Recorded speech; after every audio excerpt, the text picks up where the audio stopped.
Hello Mumbai, hello Mumbai, hello Mumbai, hello Mumbai. Hi hello and welcome to hello Mumbai. കഴിഞ്ഞ ആഴ്ച ഞങ്ങൾ സംപ്രേഷണം ചെയ്തിരുന്ന മറുനാടൻ മലയാളികളും അവരുടെ രാഷ്ട്രീയത്തിന്റെയും തുടർ ചർച്ചയിലേക്ക് ഏവർക്കും ഒരിക്കൽ കൂടി സ്വാഗതം. Powered by Aegon Shipping. Your cargo is our commitment. Aegon Shipping, moving the world for you. Brought to you by Amritveni. Amritveni Hair Elixir for Women. ഏവർക്കും ഒരിക്കൽ കൂടി സ്വാഗതം. നമ്മൾ ചർച്ച ചെയ്ത വിഷയത്തിലേക്ക് വീണ്ടും നമുക്ക് കടക്കാം. ഒരു മലയാളി നിൽക്കുന്നുണ്ടെങ്കിൽ നമ്മൾ ആ മലയാളിയെ മാക്സിമം വോട്ട് ലഭിക്കാവുന്ന ഒരു അവസ്ഥയിലേക്ക് നമ്മൾ കൊണ്ടുവരണം. അത് നമുക്ക് തോന്നുന്നത് അങ്ങനെയാണെങ്കിൽ ഞങ്ങളൊക്കെ കാൻഡിഡേറ്റ് ആവില്ലല്ലോ സാറേ. ശ്രീ എം മാധവൻ മേയറായിരുന്ന ബോംബെയാണ് നമ്മുടെ ഇന്നത്തെ മുംബൈ.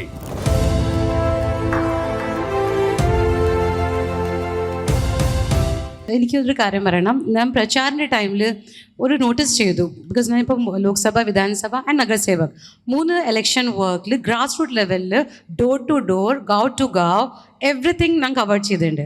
ഇവിടെ ഞാൻ കണ്ടത് ഞങ്ങളുടെ സമാജത്തിൻ്റെ മലയാളി ലേഡീസിനെ ഞാൻ അപ്രോച്ച് ചെയ്തപ്പോൾ അവരുടെ മൈൻഡ് സെറ്റ് എന്തായിരുന്നു, സുമ നിൻ്റെ ഒപ്പം വരാൻ ഞങ്ങൾ 100% റെഡിയാണ്, ബട്ട് ഞങ്ങളുടെ ഭർത്താവ് കമ്മ്യൂണിസ്റ്റാണ്, അവർക്ക് പേടിയെന്താ ഇന്നത്തെ സോഷ്യൽ മീഡിയയിൽ ഫേസ്ബുക്കിൽ സുമയുടെ ഒപ്പം കമലിന് വേണ്ടി പണി ചെയ്യുമ്പോൾ ആ ഒരു ഫോട്ടോ കമ്മ്യൂണിസ്റ്റ് പാർട്ടിയുടെ ആൾക്കാരെ ഞങ്ങൾക്ക് കണ്ട് ടാഗ് ചെയ്ത് കഴിഞ്ഞാൽ ഞങ്ങളുടെ ഹസ്ബൻഡ്സിന് വോട്ടിംഗ് അവിടെയാണ്. അപ്പോൾ എനിക്ക് മനസ്സിലായി ചില മലയാളീസ്ക്ക് വോട്ടിംഗ് ഇവിടെ ഇല്ല. Second, they are feared of communist party or another party social മീഡിയയുടെ ടാഗിങ്. കറക്റ്റ്, അതാണ് അതിന്റെ ശരി. അതായത് ഈ പറഞ്ഞ സ്ത്രീയുടെ ഭർത്താവ് ഇവിടെ വോട്ട് ചെയ്യില്ല, നാട്ടിൽ പോയിട്ട് നാട്ടിലെ വോട്ട് ചെയ്യും. അങ്ങനെ വോട്ട് അല്ല, ഇവിടെ ഇപ്പൊ ഇരിക്കുന്ന പേര് വോട്ട് ചെയ്യാത്ത എത്ര പേരുണ്ട്? ഒരു നിമിഷം. അല്ല, ഇവിടെ വോട്ടില്ലാത്ത അവിടെ നിന്ന് കൊടുത്തേ വോട്ടുള്ളവർ ഇവിടെ എല്ലാവർക്കും വോട്ടുണ്ട്. വോട്ടില്ലാത്ത ആരെങ്കിലും ഉണ്ടോ? ഇവിടെ വോട്ടില്ലാത്തവർ, ഭർത്താവ് നാട്ടിൽ വോട്ട് ചെയ്യുന്നവർ, ഭാര്യ നാട്ടിൽ വോട്ട് ചെയ്യുന്നവർ, അങ്ങനെ ഇവിടെ നിൽക്കുന്ന ആർക്കും ഇല്ല. പക്ഷെ എന്നാലും പുള്ളിക്കാരി പറഞ്ഞത് എന്താണെന്ന് വെച്ച് കഴിഞ്ഞാൽ, ആ സുമയുടെ കൂടെ അവർ നിന്ന് ഫോട്ടോ എടുത്താൽ ഭർത്താവിന് നാട്ടിൽ പ്രശ്നമാണ്. ഞാനീ പറഞ്ഞ മറ്റ് 2 പാർട്ടികൾ, അതായത് ഇടതുപക്ഷവും വലതുപക്ഷവും, ഇപ്പോഴല്ലേ ഹൃദയപക്ഷം വന്ന് ഒന്ന് കൊടുത്തേ. വലിയ കാര്യമാണ്. നമ്മളുടെ മലയാളികള് നമ്മുടെ കേരളത്തിലെ തന്നെ ഒരു രാഷ്ട്രീയ ചിന്താഗതി പൂർണ്ണമായിട്ട് വെച്ച് പുലർത്തുന്നവരാണ്. ഇപ്പോൾ ജീവിക്കുന്ന സാഹചര്യവും മഹാരാഷ്ട്ര എന്നുള്ള ചിന്താഗതി ഒന്നും അവർക്കില്ല. ഇപ്പോൾ കേരളത്തിൽ ഞാൻ പ്രവർത്തിക്കുന്ന പ്രസ്ഥാനത്തിന് 15% 20% വോട്ടുണ്ടെങ്കിൽ ഇവിടെയും ആ തരത്തിൽ തന്നെ ആയിരുന്നു. പക്ഷേ ഇവിടുത്തെ രാഷ്ട്രീയ സാഹചര്യങ്ങൾ മാറിയ അനുസരിച്ചാണ് ഇതിന് മാറ്റം. അതാണ് അന്വേഷിക്കേണ്ട കാര്യം. ഇടതുപക്ഷത്തിന്റെ സ്വാധീനം എന്തുമാത്രം കുറഞ്ഞു. രണ്ടാമത്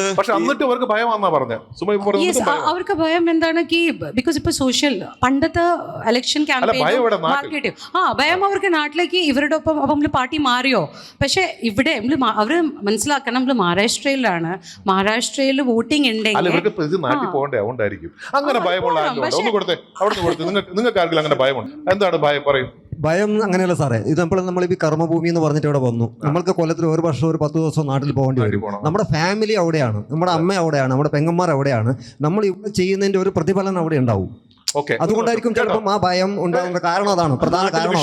ഇവിടെ വോട്ട് ചെയ്താൽ നാട്ടിൽ പ്രതിഫലനം ഉണ്ടാവുന്ന നാട്ടിൽ വിഷയമുണ്ട്. കാരണം ഇവിടെ നമ്മൾ പലരും വളരെ അപ്രോച്ച് ചെയ്യുമ്പോൾ, നമ്മുടെ പ്രസ്ഥാനത്തിലൂടെ പ്രവർത്തിക്കാൻ വരണമെന്ന് നിർബന്ധിക്കുമ്പോൾ, മനസ്സുകൊണ്ട് ഞാൻ നിങ്ങളോട് ഉണ്ട്, വോട്ടും നിങ്ങൾക്ക് തരാം, പക്ഷേ ബാക്കിയുള്ള പൊതുകാര്യങ്ങൾക്ക് നിങ്ങളോട് ഞങ്ങൾ ഇറങ്ങി പ്രവർത്തിച്ചാൽ കറക്റ്റാണ്. നാട്ടിൽ പ്രതിഫലനം ഉണ്ടായിട്ടുണ്ട് ഇതേ പ്രശ്നം. CPM-ന്റെ ഒരു അക്ഷരം പോലും പറയാൻ മടിക്കുന്ന സംവിധാനമുണ്ട്. കൂടെ വരാൻ പേടിയാണ്. കാരണം നാട്ടിലെ പല ജില്ലകളിലും. അപ്പൊ നമ്മളുടെ ഡിസ്കഷൻ തുടങ്ങിയത് ഇവിടെയാണ്, മഹാരാഷ്ട്രയും അവിടുത്തെ രാഷ്ട്രീയവും. ഇപ്പൊ വന്ന് കേരളത്തിലെ വായിക്കുമ്പോൾ കൊട മാത്രമല്ല ഇനി പിടിക്കേണ്ടത്. അപ്പൊ നമുക്ക് വരുന്ന ഒരു ചെറിയ ഭയം എന്നാണ്. ഇന്നിപ്പം ഒരു ഓപ്പറേഷൻ ദുബായ് നടന്നുകൊണ്ടിരിക്കുകയാണ്. അതുപോലെ നമുക്ക് ഓപ്പറേഷൻ മുമ്പേ അത് ആവശ്യമാണോ? അല്ലേ? ഓപ്പറേഷൻ ദുബായ് അറിയില്ലേ? ഞാൻ പറയാം, ഇന്ന് മലയാളിക്ക് മുംബൈയിൽ ഭയക്കേണ്ട യാതൊരു സാഹചര്യവുമില്ല. മഹാരാഷ്ട്രീയൻസോടൊക്കെ ബാക്കി എല്ലാ ജനങ്ങളും മലയാളികളെ ബഹുമാനിക്കുകയാണെന്ന് ചെയ്യുന്നത്. എല്ലാ ആദരവും ചെയ്യുന്നുണ്ട്. അവർക്ക് ഇവിടെ അല്ല ഭയം, അവര് പറയുന്നത് വോട്ട് ചെയ്താൽ നാട്ടിലെ വോട്ട് അത് നിങ്ങൾ പരിഹരിച്ചോണം. അവിടെ എന്തിനാ നമ്മൾ ഇവിടെ ജീവിച്ച് ഇവിടെ മരിക്കാൻ വിധിക്കപ്പെട്ടവരാണ് ഇവിടുത്തെ ഭൂരിപക്ഷം മലയാളികൾ, ഞാനടക്കമുള്ള. ഇവിടെ ജനിച്ച കേരളത്തിലാണെങ്കിലും ഇവിടെയാണ് നമ്മുടെ കർമ്മഭൂമി. ഇവിടെ എന്തെങ്കിലും നേടിയിട്ടുണ്ടെങ്കിൽ അത് ഇവിടെയാണ് കിട്ടിയത്, മഹാരാഷ്ട്രയിലാണ്. ഇവിടെ തന്നെ മരിക്കാൻ വിധിക്കപ്പെട്ടവരാണ്. ഞാൻ എൻ്റെ കുടുംബവും മക്കളൊന്നും നാട്ടിൽ പോകുന്നവരല്ല. പിന്നെ നമ്മളിതിന് അതിൻ്റെ സ്വാധീനം ഇവിടെ കൊണ്ടുവരണം. പലരും സംസാരിച്ചു, ഭയമുണ്ട്, പത്രാസുണ്ട്, ഈഗോ ഉണ്ടെന്നൊക്കെ. ഇവിടെ 100 കണക്കിന് സംഘടനകളുണ്ടാക്കി ഇവിടുത്തെ മലയാളികളെ ഭിന്നിപ്പിച്ചു നിർത്തിയിരിക്കുകയാണ്. ജാതിമത രാഷ്ട്രീയത്തിന് അതീതമായി ചിന്തിച്ചുകൊണ്ട് ഒറ്റയ്ക്ക് നിൽക്കാനുള്ള താല്പര്യം മലയാളി കാണിക്കുന്നില്ല. അങ്ങനെ ഒറ്റയ്ക്ക് നിൽക്കുന്നതിന് വേണ്ടിയിട്ടുള്ള ഒരു നേതൃത്വ ഗുണവും ഇവിടെ ഇല്ല എന്നുള്ളതാണ് സത്യം. അങ്ങനെ ഒരു നല്ല നേതൃത്വം ഉണ്ടെങ്കിൽ തീർച്ചയായിട്ടും മലയാളിക്ക് ഒറ്റയ്ക്ക് നിൽക്കാൻ കഴിയും എന്നാണ് എൻ്റെ വിശ്വാസം. അത് അദ്ദേഹം പറഞ്ഞത് ശരിയല്ല. ഒരു സമയത്ത് കാരണം കൊറോണ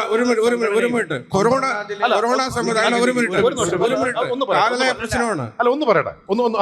ഞങ്ങള് അമർനാഥില് സംഘടനകൾ ഒട്ടനവധിയുണ്ട്. പക്ഷെ അതൊന്നും രാഷ്ട്രീയമായിട്ടുള്ള കാര്യങ്ങളിൽ ഇടപെടാറില്ല. എല്ലാവരും എന്തുകൊണ്ട് ഇടപെടുന്നില്ല? ഒരു കാര്യം ഞാൻ ഈ സമയത്ത് പറയാണ്. ഇവിടെ അമർനാഥിൽ സജീവമായി പ്രവർത്തിക്കുന്ന BJP സൗത്ത് ഇന്ത്യൻ സെല്ലിന്റെ ഒരു ഘടകം അമർനാഥ് വെസ്റ്റിലുണ്ട്. ഈ നിൽക്കുന്ന ഈ പ്രദേശത്ത് ഒരു സ്ഥാനാർത്ഥിയെ നിർത്തുവാൻ വേണ്ടി ഇവിടുത്തെ BJP നേതൃത്വം നമ്മോട് ആവശ്യപ്പെട്ടിരുന്നു. ഒരു സ്ഥാനാർത്ഥിയെ നമുക്ക് ഈ നിൽക്കുന്ന ഈ ഷൂട്ടിംഗ് നടക്കുന്ന നമ്മുടെ ഈ സ്ഥലത്ത് തന്നെ ഒരു മലയാളിയായ നിങ്ങളൊരാളെ കൊണ്ടുവരൂ, നമുക്ക് അവർക്ക് ടിക്കറ്റ് കൊടുക്കാം. പക്ഷെ ആ സമയത്ത് നമ്മൾ പല ആൾക്കാരെ സമീപിച്ചു. പക്ഷെ അവർക്കൊന്നും ഒരു ഉള്ളില് എന്തോ താല്പര്യം ഉണ്ടായിരുന്ന മലയാളി ഉണ്ടായിരുന്നു. ഇത് ഒരു മിനിറ്റ്. കോവിഡ് സമയത്ത് ഇവിടുത്തെ മഹാരാഷ്ട്രയുടെ മലയാളികൾ ഏറെ വിഷമം അനുഭവിച്ചതാണ്. അത്ര സങ്കടം അനുഭവിക്കേണ്ട സമയത്ത് ഇവിടുന്ന് ഒരു കണക്കിന് ഇവിടുന്ന് തരപ്പെടുത്തിയിട്ട് ട്രെയിൻ കേരളത്തിലേക്ക് ഇവിടുത്തെ പോകുന്ന ആൾക്കാരെ കൊണ്ടുപോകാനായിട്ട് ഇവിടെ കൂടിയിരിക്കുന്ന പല ആൾക്കാർക്കും അതിനകത്ത് ഒരുപാട് ഇൻവോൾവ് ആയിരുന്നു. കോവിഡ് സമയത്ത് ഇവിടുത്തെ ജനങ്ങളെ രക്ഷിക്കാനും സഹായിക്കാനും ആകട്ടെ ഇവിടുന്ന് എങ്ങനെയെങ്കിലും ഇവിടുന്ന് ഒരു ട്രെയിൻ ശരിയായി ഏർപ്പെടുത്തിയിട്ട് ഇവിടുന്ന് കേരളത്തിലേക്ക് കൊണ്ടുപോകുമ്പോൾ കേരളം പറയുന്നു ഇങ്ങോട്ട് വിടണ്ട എന്ന്. ഇത് നമ്മൾ കേട്ടവരാണ്. ആ വേദന അനുഭവിച്ച മലയാളിയാണ് ഇവിടെ ഉള്ളവർ. ഒരു മിനിറ്റ്. സാർ പറഞ്ഞതിനോട് എനിക്ക് യാതൊരുവിധ തരത്തിലുള്ള യോജിപ്പുമില്ല. കാരണം മലയാളി സംഘടനകൾ അല്ലെ മതസംഘടനകൾ കൂടുന്നതനുസരിച്ച് മലയാളികൾ ഭിന്നിക്കുകയല്ല ചെയ്യുന്നത്. കാരണം മീരാ റോഡിൽ ഒരുപാട് സംഘടനകളും ഒരുപാട് മലയാളി സമാജങ്ങളും ഉണ്ട്. അമ്പലം, SNMS, ചർച്ച്, SNMS എല്ലാം വർക്ക് ചെയ്യുന്ന വ്യക്തിയാണ് ഞാൻ. ഇവിടെ എല്ലാം മെമ്പർഷിപ്പും ഉണ്ട്. ഏറ്റവും നല്ലതാണെന്ന് ഞാൻ വിശ്വസിക്കുന്നു. കാരണം ഏറ്റവും കൂടുതൽ സംഘടനകൾ ഉണ്ടാകുന്നതനുസരിച്ച് അല്ലെ മതസംഘടനകൾ ഉണ്ടാകുന്നതനുസരിച്ച് ഏറ്റവും കൂടുതൽ ആൾക്കാർ വർക്ക് ചെയ്യുവാണ് അവിടെ. അതുകൊണ്ട് തന്നെയാണ് ഈ കൊറോണ പോലെയുള്ള സാഹചര്യങ്ങൾ വന്നപ്പോൾ 24/7 വർക്ക് ചെയ്ത വ്യക്തിയാണ് ഞാൻ. ഇവരൊക്കെ സാക്ഷികളാണ്.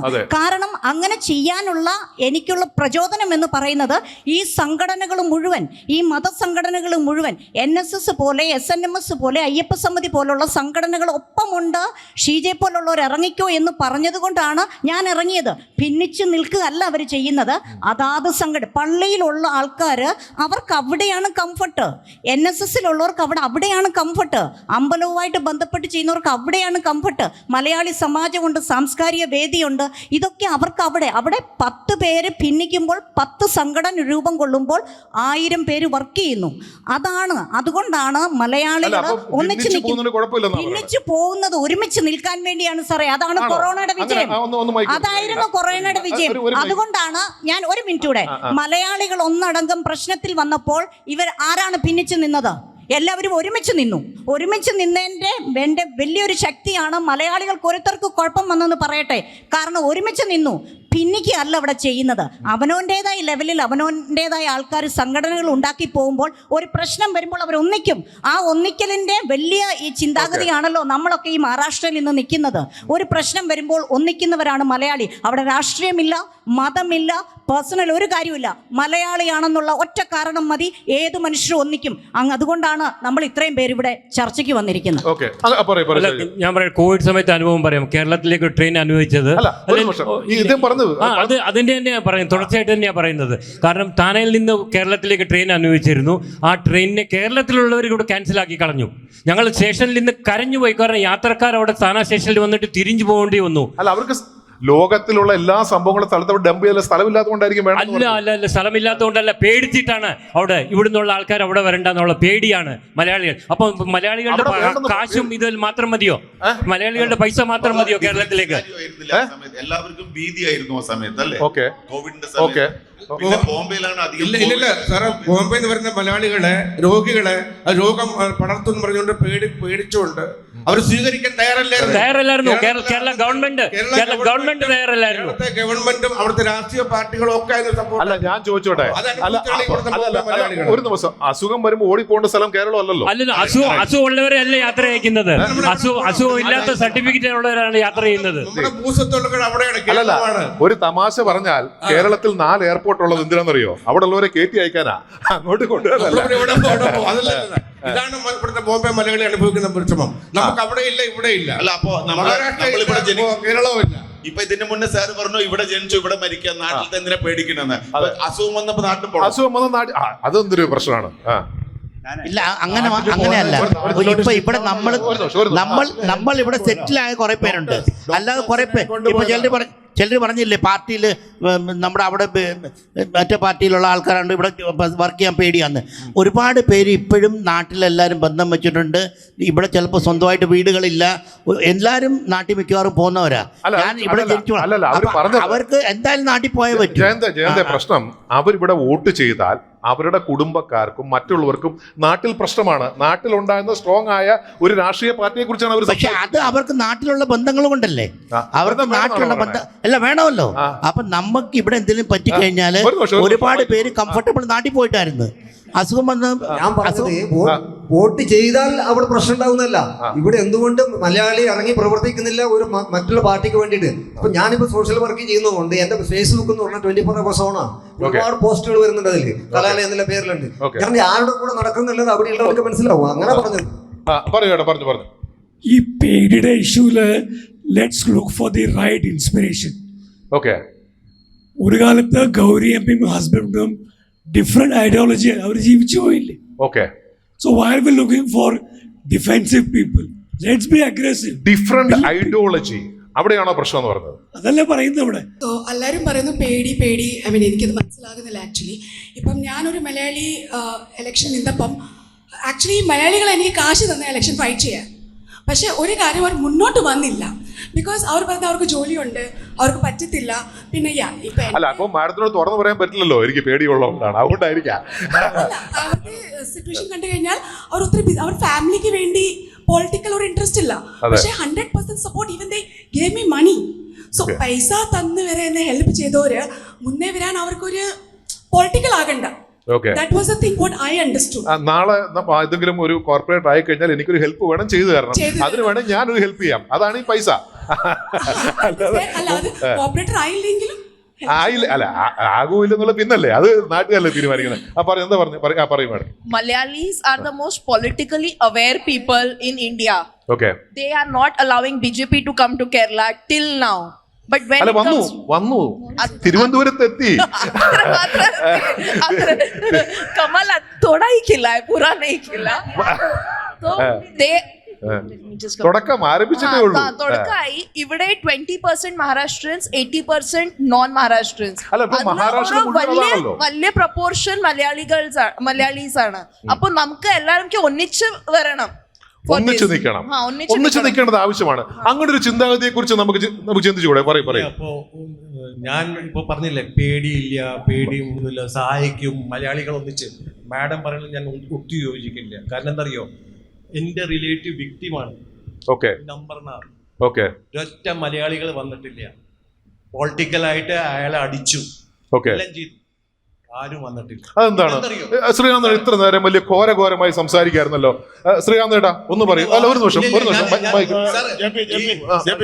ഒരു കാര്യം പറയാനില്ല, ഒന്നും കൂടി ഞാൻ ചേർക്കാം. ഇപ്പൊ നമ്മൾ പറയണ്ടല്ലോ, ഞാൻ BJP ആണ്, ഞാൻ ശിവസേനയാണ്. ഇതെല്ലാം മോള് സെറ്റിംഗ് ആണ്.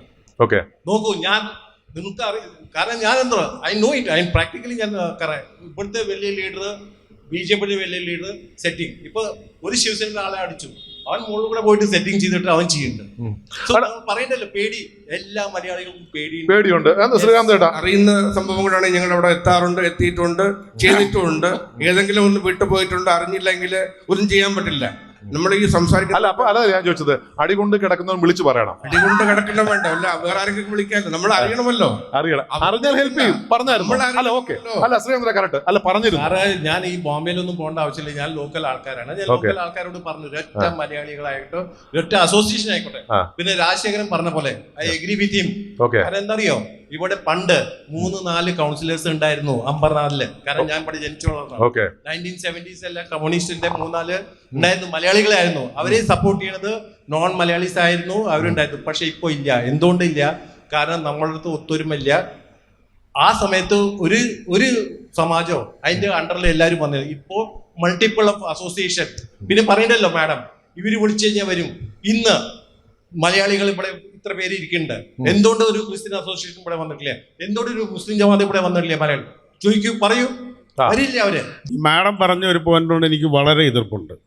കാരണം കേരളത്തിലെ എല്ലാ ആൾക്കാരും പൊളിറ്റിക്കലി വളരെ അവയർനെസ് ഉള്ളവരാണ്. അതുകൊണ്ടാണ് BJP അവിടെ വരാത്തതെന്ന്. അപ്പോൾ BJP വരാത്തത് അൺഅവയറൻസ് എന്നാണ് എൻ്റെ അഭിപ്രായം. അല്ല അതൊക്കെ വന്നു കഴിഞ്ഞു. ഇപ്പോ ഇതല്ല വിഷയം.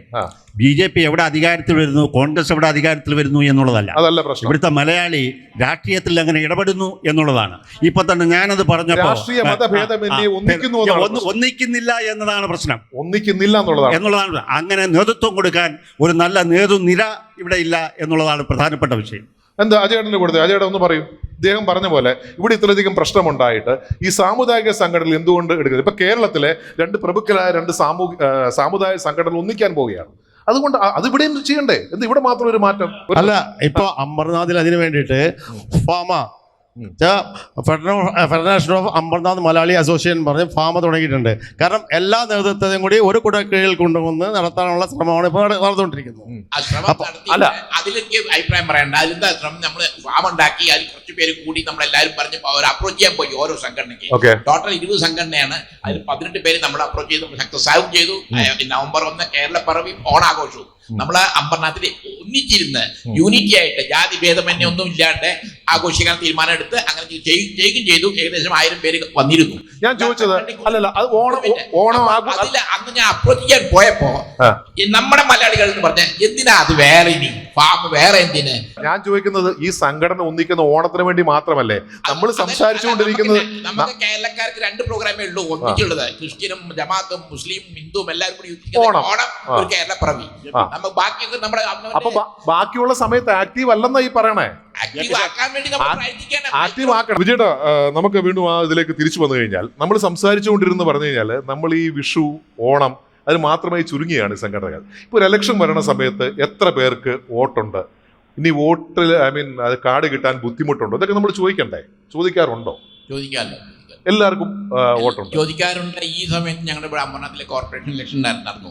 കോർപ്പറേഷൻ ഇലക്ഷൻ നടന്നപ്പോൾ നമുക്ക് നമ്മുടെ സ്ഥാനാർത്ഥികൾ തന്നെ എനിക്ക് ലിസ്റ്റ് അയച്ചിരുന്നു. പക്ഷെ നമ്മുടെ അതിൽ 450 പേരെ ഞാൻ ഏകദേശം ഫോൺ ചെയ്തു നമ്മുടെ മലയാളികൾക്ക് വേണ്ടി. എത്ര പേരുണ്ട് സമാജത്തില്? ഈ 450 പേരും 450 പേര് ഫോട്ടോ. ഈ മാക്സിമം പേർക്ക് പേരേ ഇല്ല അതില്. ഒന്നാമത് ഇന്നിപ്പോ ഇവിടെ ഈസ്റ്റിലാണെങ്കിൽ അടുത്ത കൊല്ലം അത് വെസ്റ്റിലായി അഡ്രസ് മാറുന്നില്ല. നമ്മുടെ മലയാളികളുടെ തെറ്റ് വരുന്ന ട്രാൻസ്ഫർ ആവും, വീട് മേടിക്കും, 1 റൂം 2 റൂം മേടിക്കും, പക്ഷെ അഡ്രസ് മാറ്റില്ല. വോട്ട് ID എവിടെയെങ്കിലും ആവും, ആ സമയത്ത് പോവില്ല. ഒരു ബൂത്തിൽ നിന്ന് വേറെ ബൂത്തിലേക്ക് പോവില്ല. ആ ബൂത്തിൽ പോയി എന്റെ പേരില്ല. അല്ല, ഞാൻ ചോദിച്ചത് സമാജങ്ങൾ ചെയ്യേണ്ട ഒരു ആവശ്യമല്ലേ? അത് അത്യാവശ്യമാണല്ലോ. അത് നമ്മളൊരു അഡ്രസ് മാറുമ്പോൾ തന്നെ ആധാർ കാർഡിൽ എങ്ങനെയാണോ നിങ്ങൾ മാറുന്നത്? അദ്ദേഹം പറഞ്ഞൊരു പ്രശ്നമുണ്ട്. ഇനി അബദ്ധത്തിൽ അഡ്രസ് ഉണ്ടെങ്കിലും പല സ്ഥലങ്ങളിലായിട്ടാണ് വോട്ട് ചെയ്യുന്നതാണ് പറയുന്നത്. അതെ, ഈ പ്രാവശ്യത്തെ ഇലക്ഷന് കണ്ട ഏറ്റവും വലിയൊരു കൺഫ്യൂഷനായിട്ടുള്ള ഒരു രീതിയായിരുന്നു അത്. അതായത് ഒരേ വീട്ടിൽ താമസിക്കുന്നവർക്ക് ഒരേ ബൂത്തിൽ തന്നെ ആയിരിക്കും വോട്ട്. പക്ഷെങ്കിൽ നേരത്തെ നമ്മൾ സ്ലിപ്പ് എടുത്തെല്ലാം വെച്ച് അവിടെ ചെന്ന് കഴിയുമ്പോൾ ഒരാൾക്ക് അവിടെ വോട്ടുണ്ട്, ഒരാൾക്ക് വേറെ സ്കൂളിലായിരിക്കും. അവിടുന്ന് നമ്മൾ ആ സ്കൂളിൽ ചെന്ന് കഴിയുമ്പോൾ ഇന്ന ബൂത്തിൽ നിൽക്കുമെന്ന് പറഞ്ഞു അവിടെ 1 തൊട്ട് 10 വരെയുള്ള ബൂത്തുകൾ കാണുമായിരിക്കും. ഒരു അരമണിക്കൂർ അവിടെ നിന്ന് വെയിറ്റ് ചെയ്തിട്ട് അകത്ത് നിന്ന് നോക്കി കഴിയുമ്പോൾ അവിടെ കാണുന്നില്ല. നിങ്ങൾ അങ്ങനെ എന്തെങ്കിലും ഫേസ് ചെയ്യായിട്ട് കേട്ടു? സാർ പറഞ്ഞത് സത്യമാണ്. കാരണം എൻ്റെ വീട്ടിൽ 2 വോട്ടാണുള്ളത്. ഞങ്ങൾ താമസിക്കുന്നത് 17-ാം നമ്പറിലാണ്. കഴിഞ്ഞ 25 വർഷമായിട്ട് എൻ്റെ വോട്ട് 17-ലും എൻ്റെ ഹസ്ബൻഡിൻ്റെ വോട്ട് 13-ലുമാണ്. 13 എന്ന് പറയുന്നത് വളരെ ദൂരെയാണ് അവിടെ. അങ്ങനെയാണ് ചെയ്തത്. അതുപോലെ തന്നെ മണ്ഡലം ഒന്ന് തന്നെയല്ലേ? മീരാ ഭയങ്കരാണ്, പക്ഷേ 2 വാർഡല്ലേ? 2 വാർഡാണോ? 2 വാർഡാണ്. 2 വാർഡെന്ന് പറഞ്ഞാൽ 2 പാനലിലുള്ള ആൾക്കാർ. അങ്ങനെ ഒരു കൺഫ്യൂഷൻ വന്നാൽ രമേശ്, ഇത് ആരെയാണ് നമ്മൾ അഡ്രസ് ചെയ്യേണ്ടത് അങ്ങനെയാണെങ്കിൽ? ഒന്നാമത്തെ പ്രശ്നം, ഇത് മുൻകൂട്ടി നമ്മൾ മലയാളികൾ ആരും ശ്രദ്ധിക്കാറില്ല. ഓക്കെ. ഇപ്പോൾ ഒരു ഇലക്ഷൻ പ്രഖ്യാപിച്ചു കഴിഞ്ഞാൽ അതാത് സ്ഥലത്തുള്ള രാഷ്ട്രീയ പ്രസ്ഥാനത്തിൻ്റെ ആൾക്കാരോട് ഇതിന് അറിയിപ്പ് കൊടുക്കും, നിങ്ങളുടെ വോട്ടർ ലിസ്റ്റ് പേരുണ്ടോ എന്ന് അന്വേഷിക്കണമെന്ന്. സർക്കാർ തലത്തിൽ ധാരാളം പരസ്യങ്ങൾ വരാറുണ്ട് ഈ കാര്യങ്ങൾ ശ്രദ്ധിക്കാൻ വേണ്ടി. അതെ. പക്ഷെ ഇതൊന്നും പറഞ്ഞാൽ മലയാളികളുടെ പ്രശ്നം എന്താണെന്ന് ചോദിച്ചാൽ, മറാഠിയിൽ എന്തെങ്കിലും എഴുതിയേക്കുന്നുണ്ടാ ശ്രദ്ധിക്കാൻ തയ്യാറില്ല, മറ്റെന്തെങ്കിലും കാര്യം അറിയിപ്പ് കിട്ടിയാൽ ശ്രദ്ധിക്കാൻ തയ്യാറില്ല. മലയാളികളുടെ എന്തെങ്കിലും പരിപാടി ഉണ്ടെങ്കിൽ മാത്രമേ അവർക്ക് അതിനകത്ത് ശ്രദ്ധയുള്ളൂ. സ്വന്തമായിട്ട് ഗവൺമെന്റ് തലത്തിലുള്ള ഒരു അറിയിപ്പുകളും ശ്രദ്ധിക്കാറില്ല. അവസാന നിമിഷം വോട്ടിൻ്റെ അന്ന് രാവിലെ പോയി പോളിംഗ് ബൂത്തിലേക്ക് പോകാൻ സ്ലിപ്പ് അന്വേഷിച്ച് ചെല്ലുമ്പോഴാണ് ലിസ്റ്റ് തപ്പോഴേ എൻ്റെ പേരില്ല, കണ്ടോ എൻ്റെ പേര് വെട്ടിമാറ്റി. ഇവിടുത്തെ മഹാരാഷ്ട്രക്കാർ ചെയ്യുന്ന, മലയാളികളോട് ചെയ്യുന്ന ഏറ്റവും വലിയ ദ്രോഹം. ഇത്തരം ഒരു കാര്യമില്ല പറഞ്ഞിട്ട്. നിങ്ങൾ ചെയ്യേണ്ട സമയത്ത് ചെയ്തില്ലെങ്കിൽ, അല്ലെങ്കിൽ അറിയിപ്പ് ശ്രദ്ധിച്ചില്ലെങ്കിൽ നിങ്ങളുടെ പേര് കാണില്ല. അപ്പോൾ 2 സ്ഥലത്താണെങ്കിൽ അത് മാറ്റി ഒരേ സ്ഥലത്ത് വരുത്താൻ വേണ്ടിയിട്ടുള്ള സമയം ഗവൺമെന്റ് ഇലക്ഷൻ കമ്മീഷൻ കൊടുക്കാറുണ്ട്, കൃത്യമായ അറിയിപ്പ് കൊടുക്കാറുണ്ട്. അതിന് ഫോം നിറച്ച് കൊടുത്താൽ മതി. അപ്പോൾ ഇത്തരം സുവിധ കിട്ടുന്ന സാഹചര്യങ്ങളൊന്നും വിനിയോഗിക്കില്ല. പ്രത്യേകം ഇതിനു വേണ്ടി പല ജനസമ്പർക്ക കാര്യാലയങ്ങൾ തുറന്നു വെച്ചിട്ടുണ്ട്. നിങ്ങൾ അവിടെ പോയി ഡോക്യുമെന്റ് കൊടുത്താൽ മാത്രം മതി. അത് ചെയ്യാനും മലയാളി തയ്യാറില്ല. അവസാന നിമിഷം വോട്ടില്ലെങ്കിൽ മാത്രം ഭരിക്കുന്നവരെയും അല്ലെങ്കിൽ ഇലക്ഷൻ കമ്മീഷനെ കുറ്റപ്പെടുത്താൻ മാത്രമേ അവരത് ഉപയോഗിക്കാറുള്ളൂ. എന്നിട്ട് നമ്മുടെ കാൻഡിഡേറ്റ് ഇങ്ങനെ സംഭവിച്ചു എന്നാ പറഞ്ഞത്. ഇത് പാർട്ടികളെ കുറ്റം പറയുന്ന ഒരു സമീപനമല്ല ഇതിനകത്ത് നമ്മൾ ചിന്തിക്കേണ്ടത്. ഒരേ വീട്ടിലുള്ളവർക്ക് നമ്മൾ ഇപ്പം ഷീജ മാഡം പറഞ്ഞതുപോലെ തന്നെ നമ്മളിപ്പം 6ാം നമ്പറിൽ വോട്ട് ചെയ്യാനെ കൊണ്ട് ഇന്ന കാൻഡിഡേറ്റ് നമ്മൾ വോട്ട് ചെയ്യണമെന്ന് ചിന്തിച്ചുകൊണ്ട് പോകുമ്പോൾ അവിടെ ചെന്ന് കഴിയുമ്പോൾ 10ാമത്തെ വാർഡിൽ അവിടെ നമ്മൾ ഉദ്ദേശിക്കുന്ന ആളായിരിക്കത്തില്ല അവിടുത്തെ കാൻഡിഡേറ്റ്. പിന്നെ അവിടെ പലരും വന്ന് നോട്ടാക്കി ചെയ്തിട്ട് വരുന്നുണ്ട്.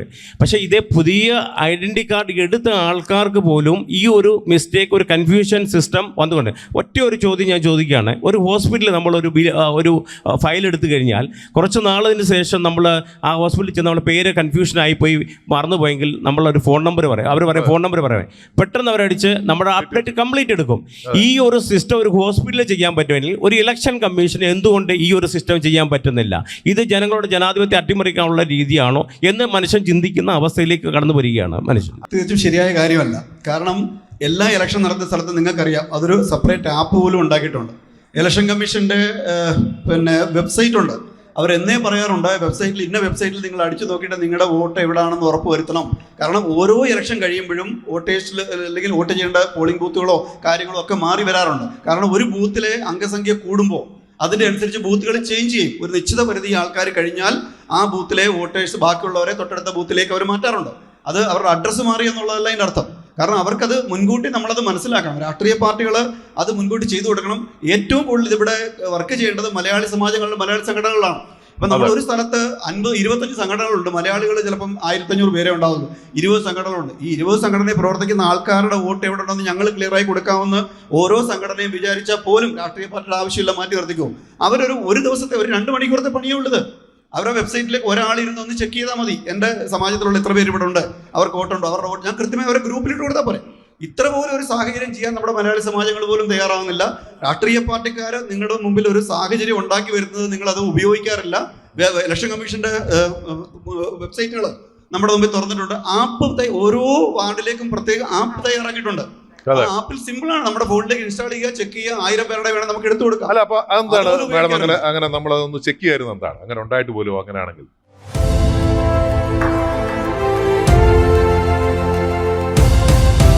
അപ്പൊ അങ്ങനെ ഈ ചർച്ച ഇവിടെ അവസാനിക്കുന്നില്ല. ഇതിന്റെ പൂർണ്ണരൂപം നമുക്ക് അടുത്ത ആഴ്ച നമുക്ക് വീണ്ടും കാണാം. Till then take care and bye bye. फिर मिलेंगे हम. Hello Mumbai, hello Mumbai, hello Mumbai, hello Mumbai. ഉയരുണരും വെയിൽപ്പാളങ്ങൾ, നിശയില്ലാ ജീവിതയാത്രകൾ. ഹലോ മുംബൈ, സ്നേഹത്തിൻ സൗഹൃദ ഭൂമിയിൽ അതിരില്ലാ കാഴ്ചയുമായി. ഹലോ മുംബൈ, നിങ്ങളുടെ മുന്നിൽ hello Mumbai. Hello Mumbai, hello Mumbai. Powered by Aegon Shipping. Your cargo is our commitment. Aegon Shipping, moving the world for you.